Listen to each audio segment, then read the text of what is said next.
வணக்கம். சாமானியர்கள், வரி செலுத்துவோர், நடுத்தர வர்க்கத்தின் டாப் 10 பட்ஜெட் எதிர்பார்ப்புகள்.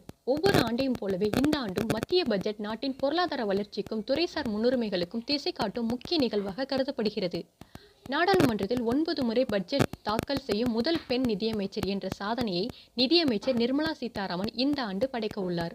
இந்த நிலையில் சாமானியர்கள், வரி செலுத்துவோர் மற்றும் நடுத்தர வர்க்கத்தினர் இந்த பட்ஜெட்டில் வைத்திருக்கும் 10 முக்கிய எதிர்பார்ப்புகள் பின்வருமாறு. எளிமையான மற்றும் கணிக்கக்கூடிய வரி விதிகள்.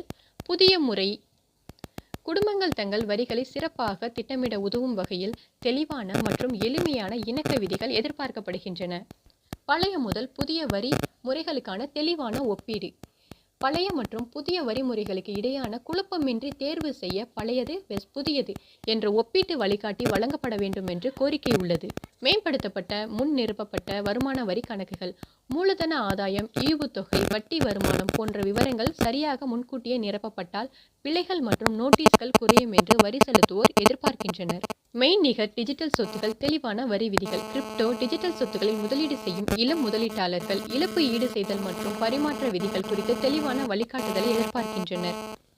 சிறு வணிகர்களுக்கு தேவையற்ற தணிக்கை தவிர்ப்பு. பெரிய நிறுவனங்களுக்கு பொருந்தும் தணிக்கை விதிகள் சிறு சில்லறை வர்த்தகர்களுக்கு சுமையாக மாறக்கூடாது என்பதை எதிர்பார்ப்பு. டிசிஎஸ் சரி செய்தல். விரைவான பணத்தை திருப்பி செலுத்துதல். வரி பொறுப்பிற்கு எதிராக டிசிஎஸ்ஐ சரி செய்யும் முறையில் மற்றும் வேகமாக ரீஃபண்ட் செயல்முறை வரி செலுத்துவோருக்கு பெரிதும் உதவும். நிலுவை வழக்குகள். சிறிய மேல்முறையீடுகளுக்கு விரைவான தீர்வு. நிதி மற்றும் மன அழுத்தத்தை குறைக்க சிறிய மதிப்புள்ள மேல்முறையீடுகளை மூடுதல். நிலுவையில் உள்ள கோரிக்கைகளை விரைவாக தீர்ப்பதும் அவசியம். வரி இல்லாத வருமான வரம்பு உயர்வு.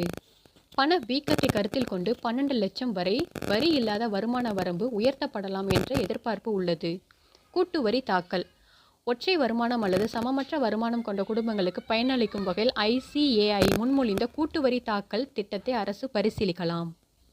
நிலையான மற்றும் மாற்றமில்லாத வரி கொள்கை.